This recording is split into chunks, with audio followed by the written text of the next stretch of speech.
Okay, so this one is going to be for the academic chemistry. This is your 9 practice problems. I'm going to do a few here just as a little guided practice for you, and then the rest are for you. So let's start with potassium. So again, I think what helps y'all the most is thinking about the endpoint. So let's look at potassium. Potassium is here. It's in the S block, 4th row, and 1 in. So let's go find, here's 4S. We said 1 block in, which means 1 arrow up. This is my endpoint. So all you need to do now is fill the rest.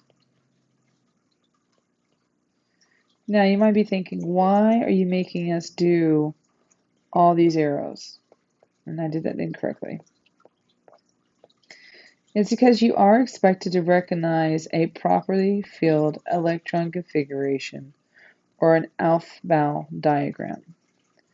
So you are expected to be able to do this. The second thing is, this can actually help you as you get further up along the periodic table. So once we have them filled, we're just going to simply write our configuration, starting with the 1s. And so I do 1s2, 2s2, 2p6, 3s2, 3p6, and 4s2. And that's my configuration for potassium. Now, like I said, I'm not going to do all of them, but I'm going to do a few of these. I'm going to pick on iron because iron is in the transition metals, and the transition metals do something a little bit different than the other groups. And if you look here, actually I'm going to back up to your configuration notes. And if you looked, you notice here I am on my 4th row, but I've got a 3D for the D block. So not exactly intuitive to the rest of us, but the D block is actually a level above as far as energy goes. So it's actually on 1 less than the row it's on, which goes back to why we have 2, 8, 8, 18 for the 4th ring. Anyway, okay. So here we have iron.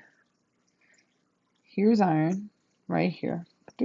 Let's try that again, right? And it should be on the 4th row energy-wise, right? But because I'm a transition metal, it's actually 3D. Okay, I'll say that again. So it's on the 4th row, but energy-wise, it's actually a 3D. We treat it the same way. It's filled the same way. We start at hydrogen, and we go through row 1, going down to row 2, fill all that, fill row 3, and then I go to row 4. Okay, but again, let's think about our endpoint. We have 3D, and I count my boxes 1, 2, 3, 4, 5, 6. So my endpoint is 3D6. Well, this table that I have put together for you is awesome because I'm going to go find my 3D and I'm going to put in 6 arrows. Again, I'm following my rules. So we use Hund's rule. We put 1 in each box first. There's 5. Now I go back to the front and I go down. Okay, so I've got my 6 arrows.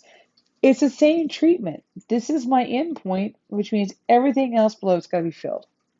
And so here I go, up, down, up, down, up, up, up, down, down, down, up, down, up, up, up, down, down, down, up, down.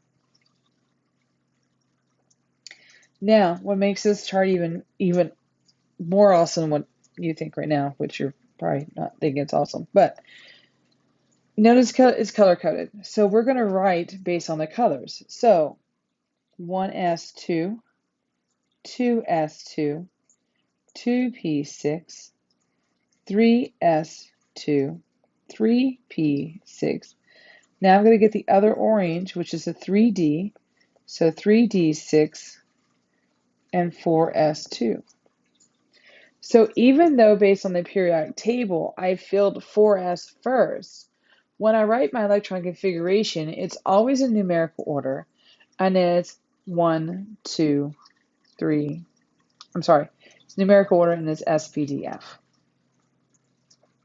Okay, since transition metals generally are going to give you a harder time than anything else, I'm going to choose another one, but let's go to indium. So this is going to be my last example I do with you, and the rest will be on you. Okay.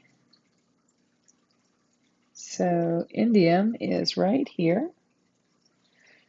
So again, endpoint. I'm in the P block. So I look across my row.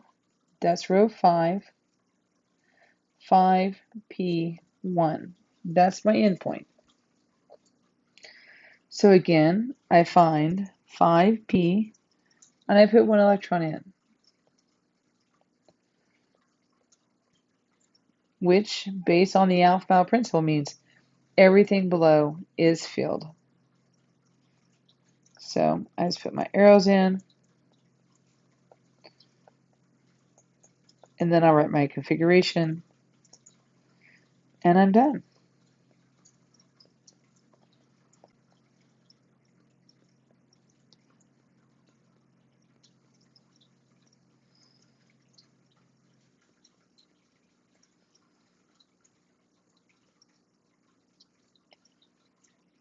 Now I can go back and fill that.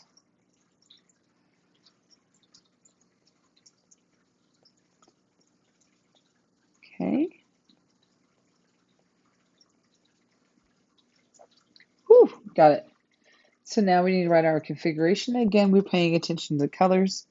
So we start with the 1s. We have 2 electrons there. 2s2, 2p6, so there's 6 arrows there. 3s2, 3p6, 3d10, because I get all my 3's together. That takes care of those. Then 4s2, 4p6, 4d10, 5s2, 5p1. Whew. Okay. And like I said, you have some more practice problems here as well. And next week, I'll show you a shortcut because as you can tell,